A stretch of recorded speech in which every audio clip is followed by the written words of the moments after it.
You know what? We human beings have a problem. Out of many problems, there is one more, and this is self-created one. We always expect ease from life.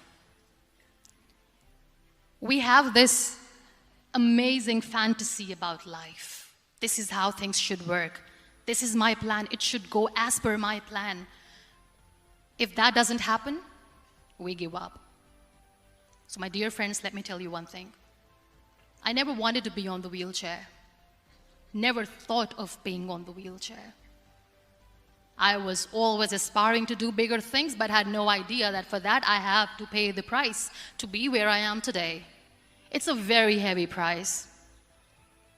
This life is a test and a trial, and tests or trials are never supposed to be easy. So when you're expecting ease from life, and life gives you lemons, then you make the lemonade, and then do not blame life for that, because you were expecting ease from a trial. Trials make you a stronger, better person. Life is a trial, and with time you realize that.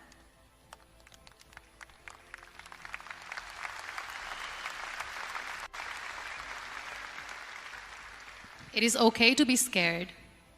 It is okay to cry. Everything is okay, but giving up should not be an option.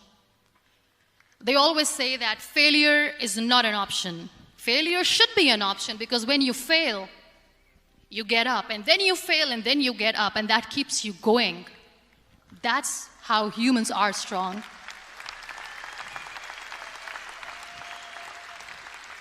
Failure is an option, should be an option, but giving up is not. Never. We have this thing in minds. We call it perfection. We want everything perfect. We want ourselves to be perfect. There is this image in our head about everything. Perfect life, perfect relationships, perfect career, perfect amount of money that we need to earn no matter what. Nothing is perfect in this world. We all are perfectly imperfect, and that is perfectly all right. That's all right. We were sent here not to become the perfect people. Those people who tell you how to look perfect, even those people are imperfect. Trying to fight this fear of looking imperfect. I used to be perfect. I still remember. I got this compliment years ago when I used to walk. Oh my God, look at you. You're fair, you're tall, you're perfect. Look at me now. In all those imperfections, you have to listen to your heart. You don't have to look good for people. You don't have to be perfect just because other people want you to be perfect. If your soul is perfect from within, that's all right. This is all what you want. This is all what you need to be. Our society has made very weird kind of norms to look perfect and great. For men, it's different. For women, it's different. We think too much about what people say. We listen to ourselves too little.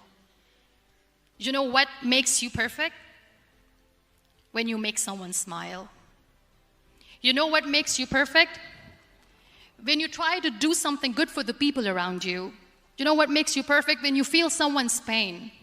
And how beautiful pain is that it connects you with people. No other medium can connect you with others but pain. That's why I always say that I'm in pain, and that's a blessing in disguise for me. Today, just because I'm in pain and I'm on the wheelchair, I work for children. Being the head of CSR for a company, we conduct medical camps in far-flung areas of Pakistan where so many kids die because they don't have medical facilities. And I personally believe just because they cannot afford to live doesn't mean we'll let them die. So we give them money, we give them medical treatment, we try to heal their wounds, physical and emotional. And I also work for the beautiful people, we call them third gender, the transgender community of Pakistan.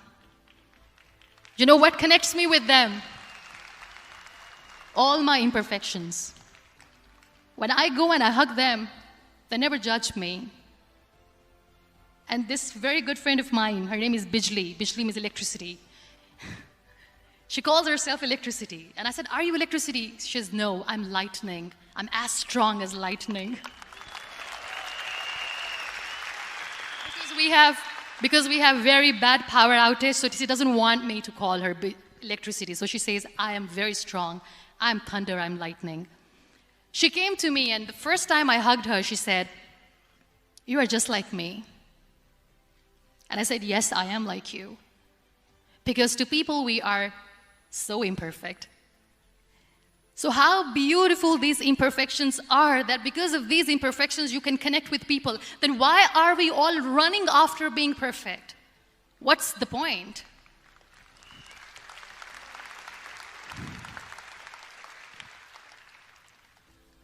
Every time I go in public, I always smile. It's always a big toothy smile on my face, and people ask me, don't you get tired of smiling all the time? What's the secret? I always say one thing, that I have stopped worrying about the things that I have lost, the people that I have lost. Things and people who were meant to be with me are with me. And sometimes, somebody's absence makes you a better person. Cherish their absence. It's always a blessing in disguise. I always say that people are so lucky they don't even realize. You must be thinking, okay, you're lucky in what sense? Well, the breath that you just took was a blessing. Embrace it.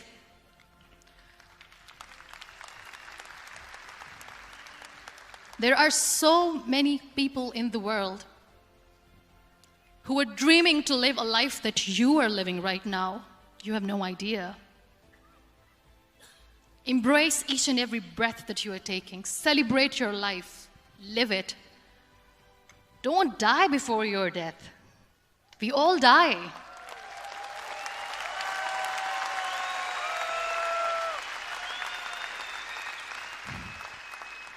We live this one routine of a day for 75 years and we call it life. No, that's not life. If you're still thinking why you have been sent here, if you're still juggling with the concept of why you are here, you haven't lived yet. You work hard, you make money, you do it for yourself. That's not life. You go out, you seek for people who need your help, you make their lives better. You become that sponge which can absorb all the negativity, and you become that person who can emit beautiful, positive vibes. And when you realize that you have changed someone's life, and because of you, this person didn't give up, that is the day when you live. Always.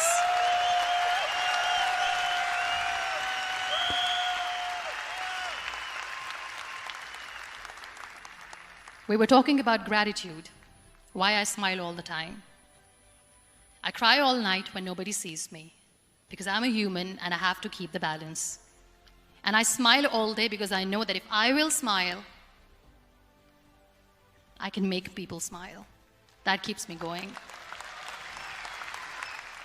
Be grateful for what you have, and you will always, always end up having more.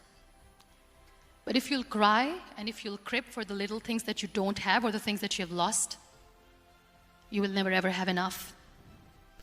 Sometimes we are too busy thinking about the things that we don't have that we forget to cherish the blessings that we have. I'm not saying that I'm not healthy and that makes me unlucky, but yes, it is hard.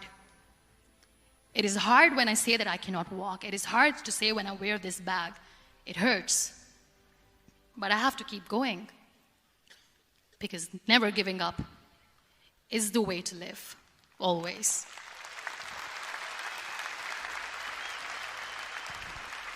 So I'll end my talk on a very short note.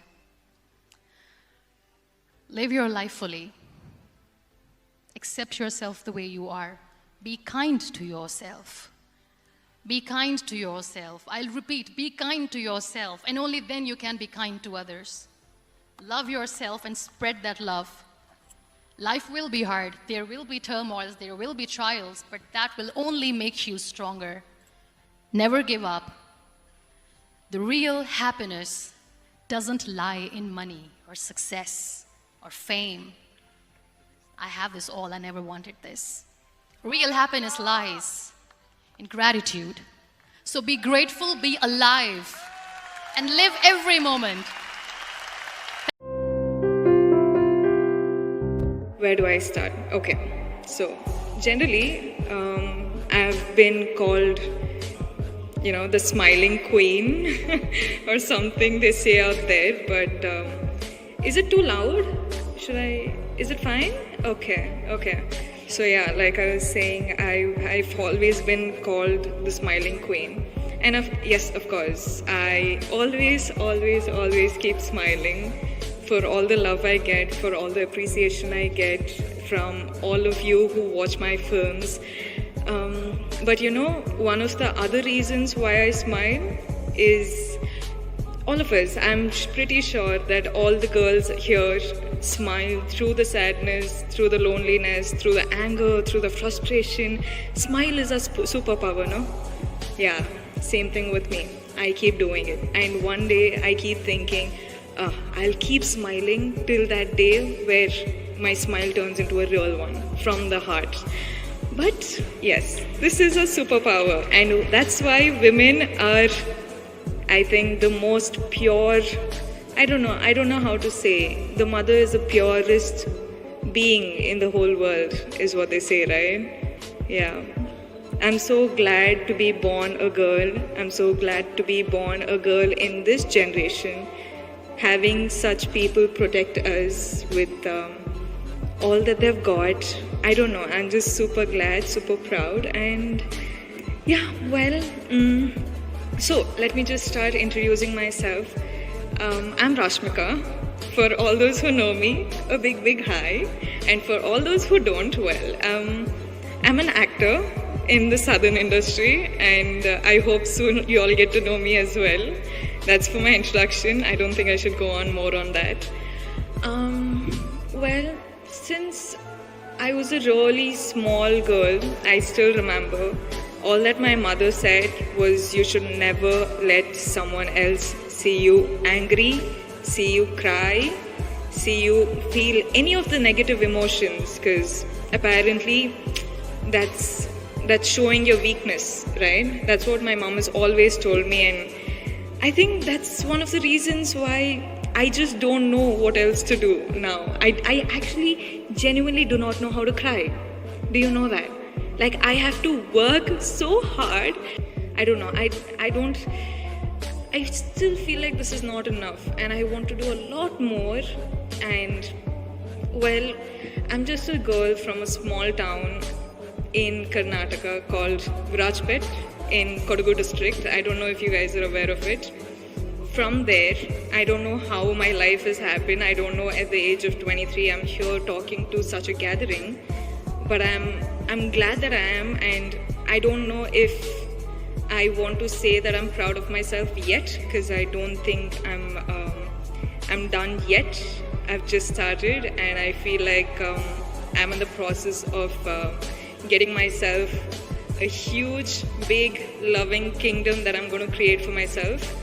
And why I started saying this is, if I, a girl from Kodagu, can do this, then imagine you guys from Hyderabad what you're capable of. I think women are capable of doing anything they want in this world. And I hope one day all of you make your dreams come true. Please dream big. I'm sorry if the speech is too boring, but I just want to say, dream big. Do not give a break. Keep working hard. Keep working hard. It's okay if someone is laughing at you. It's okay if someone is pulling your leg, pulling you back down. It's okay. You just keep working hard. You just keep looking up at the sky and reach your goals no matter what anyone else says. Because if you cannot protect yourself and dream for yourself, nobody else can. Truly, trust me, I've been there, I've done that, and now I'm in the process of getting there, and I think I'll get there pretty soon. I hope all of you join me, and thank you so much for doing such a wonderful program like this and having me as a part of it. It means a lot. I'm truly grateful, honestly. Thank you so much, and sorry if I've bored you, but I just wanted to say. When I was growing up, I never thought hero banenge types, we'll become a hero, acting karenge Bombay jaake. The thought of shifting your town, living in an alien city and without having any family, anybody there, and trying out movies didn't even cross my mind till I was 21, 22. So sport became a very important, playing sports outside. I've been very lucky that I've had such an athletic childhood, and then my dad also gave me a little bamboo and all, and because he's total like that merchant navy thing, and he wants to be a man should be fit and play sports, and he used to love it when you play for 2 hours and come back. But yeah, my dad was actually strict at times as well, though. I think when I was growing up, a lot of nitpicking kind of thing with what you're doing, studying. So I क्या पढ़ाई करना है? I understood now कि क्यों नहीं पढ़ा था, why I was not studying. And but that time there was so much pressure, yeah. Like my dad was very strict. My mom used to get emotional when we used to flunk. And that I was a model before, where I was, I went into it just to make pocket money, and which is a very visual medium. And where you have to fit into these clothes and just look the part on the ramp. So when it came to movies, actually it became more difficult because I instinctively liked to do one film at a time, and which gave me enough time to transform myself. I think my first struggle to really look the part was during Brothers. When I used that, okay, who all do I know here I can ask for work? Since I had met, Manisha already knew from modeling, Karan I had met at this time when I was doing that film, and I was deluded, and other people who were working in production houses. I would go to Dharma and meet Karan again, and I said, that film that I was working on. He's like, yeah, I was wondering how Anubhav Sinha is launching you boys, because he knew at that time that Shah Rukh was doing that film, of course. So I said, yeah, that's not happened, and I don't know if I'm not here to. As I told him, I'm not here to audition. I really want to be on set. And I remember Desi Girl was a set that and I remember meeting Karan Malhotra, because he was on board as first. And gosh, this film doesn't get that response. What would I feel? What would I do? But I have been through that as well. So I think I'm more fearless, and I feel people within the industry do appreciate anything that's good about a film. I think good work never goes unnoticed, despite the fate of the film. For example, my last film, which didn't do that well at the box office, but I did get that kind of appreciation or love from people who I know within the industry, or directors and producers, where they saw the attempt of me trying to portray something completely different. Well, for me, fitness is a lifestyle. I think you can't compartmentalize it into one department. It has to be something that makes you happy, something that keeps you healthy. For me, fitness is health-wise. If I look really good, but if I have back pain, or if I have mood swings, or if my BP is very high, then it's not fitness. Then you're not fit. You can't look at fitness from a very superficial point of view. If I look a certain way, but I'm also feeling that way, it's more how you feel, how you're healthy. If all your units are fine, if you give a blood test, or blood pressure, or diabetes, or other stuff. I think for me that's more important than purely just looking fit, because the look aspect I feel is easy, because it's purely proportions that you have to reduce and train your mind to make the correct choices. But to be really healthy from inside, have good stamina, correct skin, and control on your cravings or your blood pressure is absolute health. So work. When I was 6 years old, I used to go swimming, I used to play tennis, I used to do roller skating, and I happened to be a little bit better at tennis, I guess, than the other things. And actually, I was a very good child. I used to love studying. I used to not want to miss school at all, ever. I was a very boring child. So I was never a part of like any big shararat plan. I wanted to just study, and so for me a big decision was whether I wanted to study or become a tennis player, and that's the decision I needed to make. I felt that I had to sacrifice one thing for the other, and I felt that I loved tennis too much and I was too passionate about it to let it go, but I was very particular that I wanted to finish my schooling. I did a proper school. I did my board exams. I gave 11th, 12th. I did my boards in 12th as well from a normal school. I never did correspondence. And then I went to college for about a year and a half, and then after that it just got too difficult to manage after that. I loved the game from the beginning, but I was obviously too young to make a decision at that time, as to what I wanted to do. But I think when I was around 12, I wanted to become a professional tennis player, and I followed that dream, and I wanted to be the best first in our state, then our country, and then obviously in the world. I've been fortunate enough to be able to achieve all those goals in my life. I think I'm a normal, somewhere, behind that tennis player and that person who dreamt of becoming the best in the world and everything and representing India. Somewhere there's still that young, normal girl who wants to do normal things like any other girl and dress up and get ready. So I've always been like that. I was never really a big tomboy in terms of my dressing, even though my mind, all my best friends are guys, I always hung out with guys and everything. So I've been a tomboy in that sense, but I've never been a tomboy. I always wanted to dress up and look nice, and yeah, so that's the little small normal young girl that I still have in me. So like I said, I was 6 when I started playing, and I came from a place, Hyderabad, which at that point wasn't one of the biggest cities. For a girl and her parents, I was the only child at the time, and for a girl to say, one day I want to play Wimbledon. We were made fun of, we were ridiculed, my parents at that point. And then the norm of, oh, Kali ho jayegi, shadi kaun karega. And I'm sure every girl in this room at some point has been told, oh, you're looking so tan, what happened? Or I have gotten that all the time. Dhoop mein bahti, I was like, that's my job, guys. Yeah. Like, I am in the sun. So the thing is that, so that was the initial years. Then later, for even people to sit up and believe that the fact that a girl wants to be at that level and is dreaming of being at that level. So I think the point I'm trying to make is the attitude. A woman does not have to be in the kitchen only and cook and have kids. A woman can be a professional sports person, and playing tennis or playing cricket or playing any other sport doesn't have to be recreational for women. And that's the attitude we need to change as a nation. For many years I've been asked this question time and again, why don't we see anyone after you? Why is there never? And I always used to come up, saying, there's talent and one day it'll come up. But today I've begun to realize that, like everyone said, Billie Jean King many years ago fought because there were 8 women. I don't know if many people know this story. She was a great tennis player. She was the pioneer who got WTA and formed the Women's Tennis Association. And they wouldn't give us recognition as an association, and the men used to get prize money, and they had a whole association and the women didn't. And Billie Jean King actually challenged a player called Bobby Riggs at the time and told him to play a match against her, and said that if I beat you, we are going to have an association. And everyone laughed. Bobby Riggs made fun of her. The whole media was there for the first time in history of tennis, and she beat him. And today we are at par, making a couple of $1 million, couple of £1 million, the same amount as men do when we win Wimbledon. So I think that as women, we need to learn to stand up for ourselves and stand up to fight, and only then others will respect us.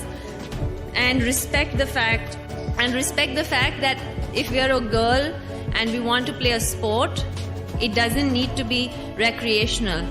We don't have to be a doctor, we don't have to be a teacher, you can be, you don't have to be. If you love running, you run. If you love swimming, you swim. If you love playing cricket, you play cricket. And I had supportive parents, fortunately. I come from a family of 2 girls. We were never made to feel that, even though my whole family is into cricket, we were never made to feel that, we were ever missing a boy in our family. And I think that's the attitude we need in general in this country to move forward. And I urge parents, I urge the media, I urge the corporates to come forward and actually believe that women can be as famous. And I think that we need to not suppress women when they come out and speak. When women in this part of the world speak up for themselves, they're slated to be rebels. They're slated to be people or women who don't value relationships and families, and that's the world we live in, and that's the reality. And that attitude needs to change for us to move forward. Hi everybody. That's the most creative introduction of myself that I've heard. खतरों से खेलने वाला जमाई राजा. मुझे लगता है India में हर जमाई राजा कभी ना कभी खतरों से खेलता ही है. So quite a lot has been said, and I feel very happy and proud that you've introduced me the way you have introduced me. I need to take some tips on anchoring from you guys. I tend to over-anchor a lot. So, TEDx has been a very inspiring thing in my individual life also. I've seen so many of these TED Talks, and they've all been extremely inspiring. I've learned so much, applied so much, I've become a better version of myself. And here I am with my own. People who've been here have been far more accomplished than I am. People who've been here and used this stage like Jogra ji, Mr. Shah Rukh Khan. I didn't get your name. I just walked in during. Sumrit, such an inspiring speech. You know, even in terms of struggles and exposure, people have had so much, but I have my own experiences, and here I am. And like Jogra ji said, that if even a single one of you can get some inspiration out of it, can change a degree of an area of your life, I'd be extremely happy, and it would have been fruitful coming here. So I'm not prepared with a speech. So if I go over and over with nonsense and incoherent stuff, just stop me, ask me some random questions, and I'm going to, do what I have to do, which is shut up. So, like I said, not prepared. So here goes nothing. I've been thinking while I was backstage that what do I speak about? And when I was listening Jogra ji talk, he had a lot of emphasis on thank you in life, on gratitude. So I would like to speak about the two tools of my life. And the first tool, clearly, because I've already mentioned it, is gratitude. The second tool, okay, so before I speak about the second tool, let me speak to you about the people who inspired me from the creative space, from the industry. I'm 33 years old. I'm a television actor, and I come from Gurgaon. It's popular for many reasons. Not all of them are good. But here I am. And a lot of my conditioning has been because of this creative space, the beautiful industry that I'm a part of, and I'm very, very proud of it. There are many good things about being an actor. You get a lot of attention. You get a lot of love. You get a lot of good wishes from people who don't even know you. You know, they send you so much of prayer. They send you so much of warmth. And we are made because of that. We are made because of what you send us. And other than that, also, there are many things that we get. You know, there's the fat checks, which I have not charged for coming here. A naval officer who after marriage was going for his first voyage with his wife on the ship. Unfortunately, the ship got caught in a storm on the high seas, and it was getting tossed by the waves. Everybody in that ship was anxious except for this sailor. His wife, looking at his calm demeanor, said, "My dear husband, how are you so calm in such a difficult situation?" He smiled. He took out his sword from the sheath and placed the blade on his wife's head. He said, "My dear wife, are you worried?" She said, "No." "Why not? This naked blade is on your head. It can go right through your skull." She said, "It's in your hands, the sword, and I have faith that you are my well-wisher. What's there to be scared about?" The naval officer said, "In the same way, I have faith that this ship is in the hands of God, and whatever He does will be for my best interest because He is my well-wisher." That faith frees us from anxieties of the present and helps us focus on doing our best. And that ultimately is the way for building our future. So rather than worry about the future, we can simplify the game of life. Do your best and leave. Definitely, I think now in India, in badminton especially, the youngsters are doing really well. And down the line, you can see many of the youngsters can get medals for the country. And it's only one thing, I think you have to keep working hard. That's the key for success, is what I feel. It shouldn't be that, you win a match and you think that everything is done, okay, I won everything. It's not that way, but I think every day is a new start. Every day is a new learning process. You learn a lot more. And for me, especially, I'm still learning. And for me, it's just step by step and it's just the beginning. But as you know, I started at the age of 8.5. And my first coach was Mehboob Ali. I used to play near the railway grounds where my dad used to play. My dad was a volleyball player, and besides there was a badminton coach, so that's how I started off. It was for fun, but then initially I was like, okay, I want to continue playing. And when I was 10, I shifted 10.5, I shifted to Gopi Chand Academy. And since then till now I've been training under Gopi sir. And it's more of like year by year, step by step I've been improving, and there were a lot of sacrifices, yes. There were ups and downs, yes. But I think I'm very thankful to my parents that they always believed in me and they supported me no matter what. And I think because of them and because of Gopi sir as well, he believed in me and he trusted me that, okay, Sindhu can do it. Sometimes, when I lose matches, like in the finals, I always think, what's happening? I mean, everybody would have that feel, what happened? Why did you lose in the finals? Or even I feel the same way, but I think, again, I go back to my room and think that maybe, because of my mistakes, I see my matches and I feel that, okay, it's not over yet. There are a lot of tournaments. This is not the end.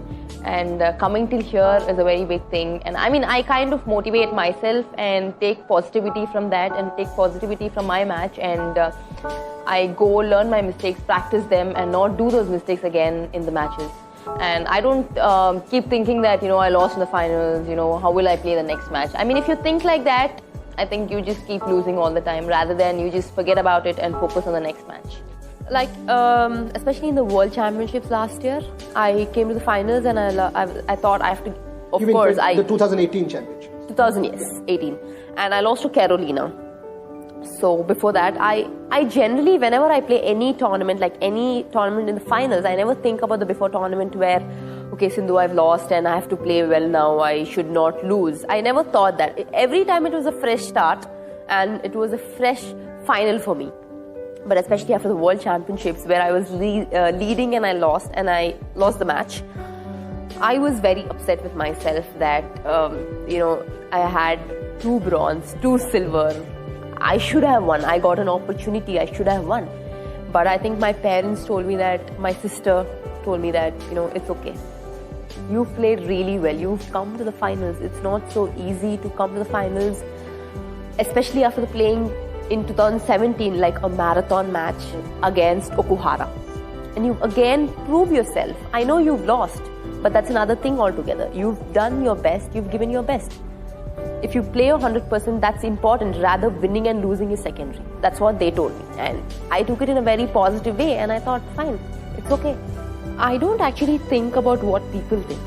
It's more of like I just go onto the court by myself and I just give my best and focus on that particular point and that particular set or whatever it is. It is not even the match that I want to win when I'm on court. It's just that, okay, I have to take the next point. That only goes in my mind. Because, if you think, oh, okay, I have to win this match and I have to prepare for the next match, that would add an extra pressure. And if you think about people and the responsibilities that they have on you, that, wherever I go for a tournament, whenever I go for a tournament, people expect a medal from me, which is not possible all the time. I understand, they show a lot of love, a lot of support towards me, but maybe I can't give them my 100% at times, but I just think for myself that, okay, Sindhu, it's just for you, yourself. You have to just go onto the court and give your best. And if you win, it's good for you, it's good for people, and everybody will be happy at the end of the day. See, winning and losing is a part of life. So it keeps happening. You can't change anything about it. But it's very important that if you have a goal in your life, aim in your life, then you would just think, okay, fine, I've lost, it's fine, it's okay. I have to go back to training. I have a lot more to change in myself. It's not that I don't feel it's a burden or it's very hectic that I don't want to train. Maybe one day you might feel, oh, I lost, why am I losing? You might just think, but the other day is like, it's a routine for you. You just get up, If you don't go for practice, in fact, if you don't go for practice, I feel I'm just bored at home.